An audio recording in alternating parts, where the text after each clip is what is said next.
ಗೆಳೆಯ, ನೀನು ಯಾರೂ ಅಲ್ಲ. ಖಂಡಿತ ನೀನು ಉತ್ತಮನಾಗಿರುವೆ.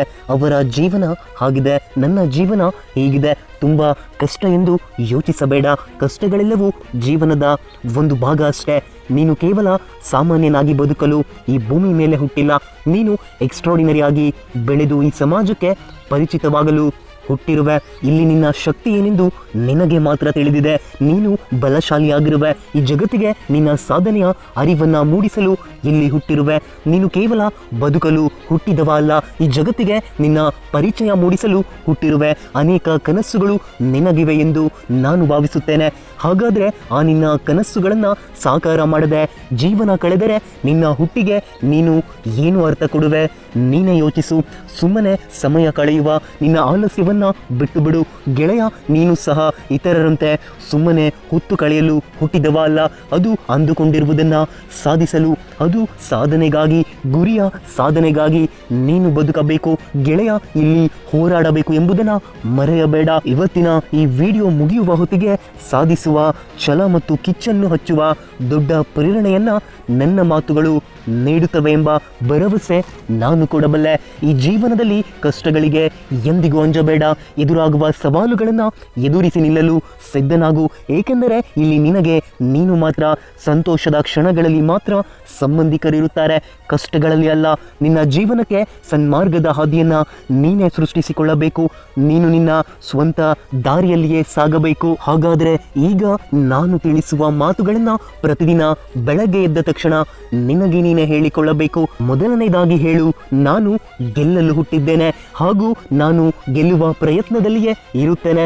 ಇದನ್ನು ಪ್ರತಿದಿನ ಬೆಳಗ್ಗೆ ಎದ್ದ ತಕ್ಷಣ ಹೇಳಿಕೋ. ಅದು ನಾನು ಗುರಿಯನ್ನು ತಲುಪದೆ ಹಿಂತಿರುಗುವವನು ಅಲ್ಲ, ನನ್ನೊಳಗೆ ಸಾಧಿಸುವ ಶಕ್ತಿ ಖಂಡಿತ ಇದೆ ಎಂದು ನೀನು ಇದನ್ನು ಮನಸ್ಸಿನಲ್ಲಿ ದೃಢಪಡಿಸಿ ಮುಂದೆ ಸಾಗಿದರೆ ಯಾರು ನಿನ್ನನ್ನು ತಡೆಯಲು ಸಾಧ್ಯವಿಲ್ಲ. ನಾನು ಆಗಲೇ ಹೇಳಿದಂತೆ ಕಷ್ಟಗಳು ಇರುತ್ತವೆ ನಿಜ, ಆದರೆ ಅವುಗಳನ್ನು ಮೀರಿ ನೀನು ನಡೆಯಬೇಕು. ಅಡೆತಡೆಗಳು ಎದುರಾಗುತ್ತವೆ, ಸವಾಲುಗಳನ್ನೇ ಸವಾಲು ಮಾಡಲು ನೀನು ಸಿದ್ಧನಾಗು. ಸೋಲು ಎಂಬುದು ಕೇವಲ ಒಂದು ಪಾಠವಾಗಿದೆ, ಅದು ನಿನ್ನ ಜೀವನದ ಕೊನೆಯಲ್ಲ. ಈ ಜಗತ್ತಿನಲ್ಲಿ ಮಹಾನ್ ವ್ಯಕ್ತಿಗಳೆಂದು ಗುರುತಿಸಿಕೊಂಡವರು ಸೋಲಿನಿಂದಲೇ ಗೆಲುವಿನತ್ತ ಪ್ರಯಾಣ ಮಾಡಿದ್ದಾರೆ. ಎಂದಿಗೂ ತಮ್ಮ ಯೋಚನೆಯನ್ನ, ಗುರಿಯನ್ನ ಗಿವ್ ಅಪ್ ಮಾಡದೆ ಹೋರಾಡಿದ್ದಾರೆ. ಗೆಳೆಯ, ನಾನು ಹೇಳುತ್ತಿರುವುದು ನೀನು ಕೂಡ ಅದೇ ದಾರಿಯಲ್ಲೇ ಸಾಗಬೇಕು ಎಂದು. ನೀನು ಈ ಭೂಮಿಗೆ ಬಂದಿದ್ದೀಯಾ ಅಂದರೆ ನಿನ್ನ ಸಾಧನೆಯ ಚಿಹ್ನೆಯನ್ನ ಮೂಡಿಸಲೆಂದೇ ಬಂದಿರುವೆ. ನಾನು ನಾಳೆಯಿಂದ ಪ್ರಾರಂಭಿಸುತ್ತೇನೆ. ಇನ್ನಷ್ಟು ತಯಾರಿ ಮಾಡಿಕೊಂಡು ನಂತರ ಶುರು ಮಾಡ್ತೀನಿ. ಇವತ್ತು ಸ್ವಲ್ಪ ರೆಸ್ಟ್ ಮಾಡೋಣ. ಈ ಜೀವನದಲ್ಲಿ ಲಕ್ ಇಲ್ಲದೆ ಏನೂ ಆಗಲ್ಲ. ಈ ರೀತಿಯ ಆಲೋಚನೆಗಳು ನಿನ್ನಲ್ಲೂ ಬರುವ ಆಲಸ್ಯತನದ ಮಾತುಗಳಾಗಿವೆ. ಸತ್ಯವೇನೆಂದರೆ ನಿನ್ನ ಕನಸುಗಳಿಗೆ ನಾಳೆ ಎಂಬುದು ಇಲ್ಲ. ನಾಳೆ ಮಾಡಿದರಾಯಿತು ಎಂದು ಯೋಚಿಸುವುದನ್ನು ಈ ಕ್ಷಣವೇ ನಿಲ್ಲಿಸು. ಈಗಲೇ ಜಾಗೃತನಾಗಿ ಆರಂಭಿಸು. ನಾನೀಗ ಪ್ರಾರಂಭಿಸುತ್ತೇನೆ. ಇದನ್ನು ನಿನ್ನ ಮನಸ್ಸಿನಲ್ಲಿ ಹೇಳಿಕೋ. ಅದು ನಾನು ಮುಂದೆ ಹೋಗಲೇಬೇಕು. ಇದನ್ನು ನಿನ್ನ ಹೃದಯದಲ್ಲಿ ನೆಲೆಗೊಳಿಸು. ನನ್ನ ಯಶಸ್ಸಿಗೆ ನಾನೇ ಜವಾಬ್ದಾರನಾಗಿರುವೆ. ಇದನ್ನು ನಿನ್ನ ಜೀವನದಲ್ಲಿ ಅನುಸರಿಸು. ನೀನು ಈಗ ನಾನು ಹೇಳಿದ ಮಾತುಗಳಿಂದ ಜೀವನವನ್ನು ಆರಂಭಿಸದಿದ್ದರೆ, ಈ ದಾರಿಯಲ್ಲಿ ನೀನು ಸಾಗದಿದ್ದರೆ, ನಾಳೆ ನಿನ್ನ ಕನಸುಗಳು ಬರೀ ಕನಸುಗಳಾಗಿಯೇ ಉಳಿಯುತ್ತವೆ. ಗೆಳೆಯ, ಇದೀಗ ನಿರ್ಧಾರ ನಿನ್ನ ಕೈಯಲ್ಲಿಯೇ ಇದೆ. ನಾನು ಹೇಳುವುದಷ್ಟೇ, ಇಂದಿನಿಂದಲೇ ನಿನ್ನ ಕನಸುಗಳತ್ತ ಪ್ರಯಾಣ ಆರಂಭಿಸು. ಇನ್ನು ಸಾಮಾನ್ಯವಾಗಿ ಬರುವ ಇನ್ನೊಂದು ರೀತಿಯ ನೆಗೆಟಿವ್ ಆಲೋಚನೆ ಯಾವುದು ಅಂದರೆ, ನಾನು ಅಂದುಕೊಂಡಿದ್ದು ನನ್ನ ಕೈಯಲ್ಲಿ ಆಗುತ್ತಾ? ನಾನು ಈ ಕ್ಷೇತ್ರದಲ್ಲಿ ಮುಂದುವರಿಯಲು ಸಾಧ್ಯನಾ? ನನಗೆ ಅಷ್ಟೊಂದು ಜ್ಞಾನ ಇದೆಯಾ? ನಾನು ಈ ಕೆಲಸವನ್ನು ಮಾಡಲು ಸಾಧ್ಯ ಆಗುತ್ತಾ? ಇವು ತಲೆಯಲ್ಲಿ ಬರುವ ನಕಾರಾತ್ಮಕ ಆಲೋಚನೆಗಳೇ ಆಗಿವೆ.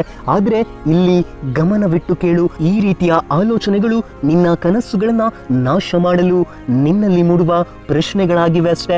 ಇದಕ್ಕೆ ಉತ್ತರ ನಿನ್ನ ನಿರ್ಧಾರದಲ್ಲಿಯೇ ಇದೆ. ಗೆಳೆಯ, ನೀನು ನಂಬಿದಾಗಲೇ ಗೆಲುವು ಸಾಧ್ಯ. ನಿನ್ನ ಶಕ್ತಿಯನ್ನು ಅರಿತಾಗಲೇ ಸಾಧನೆ ಸಾಧ್ಯ. ಗುರಿಯತ್ತ ಹೆಜ್ಜೆ ಇಟ್ಟು ಹೊರಟಾಗಲೇ ಯಶಸ್ಸು ನಿನ್ನನ್ನು ಚುಂಬಿಸಲು ಸಾಧ್ಯ. ನೀನು ಖಂಡಿತ ಸಾಧಿಸಬಲ್ಲೆ. ನಿನ್ನ ಕನಸನ್ನು ನೀನು ನನಸು ಮಾಡಬಲ್ಲೆ. ನೀನು ಸಾಧಿಸಿದಾಗ ಇಡೀ ಜಗತ್ತೇ ನಿನ್ನನ್ನು ನೋಡಲಿದೆ. ಅದು ಕೊನೆಯದಾಗಿ ನಾನು ತಿಳಿಸುವುದೇನೆಂದರೆ, ಇಂದಿನಿಂದಲೇ ಬದಲಾವಣೆಯನ್ನು ಪ್ರಾರಂಭಿಸು. ಈ ವಿಡಿಯೋ ನೋಡಿದ ಮೇಲೆ ನೀನು ಏನು ಮಾಡಬೇಕು ಅಂದರೆ, ನೀನು ನಿರ್ಧಾರ ಮಾಡಬೇಕು. ನಿನ್ನ ಕನಸುಗಳನ್ನ ನನಸು ಮಾಡುವತ್ತ ಹೆಜ್ಜೆ ಹಾಕಬೇಕು, ಗುರಿಯನ್ನ ತಲುಪಲೇಬೇಕು. ಇದಕ್ಕೆ ನೀನು ಸಿದ್ಧವಾಗಿರುವೆಯಾ? ಇಂದು ಈಗಲೇ ಪ್ರಾರಂಭಿಸು ಗುರಿಯತ್ತ ನಿನ್ನ ಪ್ರಯಾಣವನ್ನ. ಇದೇ ರೀತಿ ನಿಮ್ಮನ್ನ ಮೋಟಿವೇಟ್ ಮಾಡಲು ನಾನು ಜೊತೆಗಿರ್ತೀನಿ ಅಂತ ಹೇಳ್ತಾ, ವಿಡಿಯೋ ಇಷ್ಟ ಆಗಿದ್ರೆ ವಿಡಿಯೋಗೆ ಲೈಕ್ ಮಾಡಿ. ಹಾಗೆ ಇನ್ನಷ್ಟು ಹೊಸ ಸ್ಫೂರ್ತಿದಾಯಕ ವಿಡಿಯೋಗಳಿಗಾಗಿ ಚಾನಲ್ ಅನ್ನ ಸಬ್ಸ್ಕ್ರೈಬ್ ಮಾಡ್ಕೊಳ್ಳಿ. ಸಿಗ್ತೀನಿ ಮತ್ತೆ ಮುಂದಿನ ವಿಡಿಯೋದಲ್ಲಿ. ಧನ್ಯವಾದ.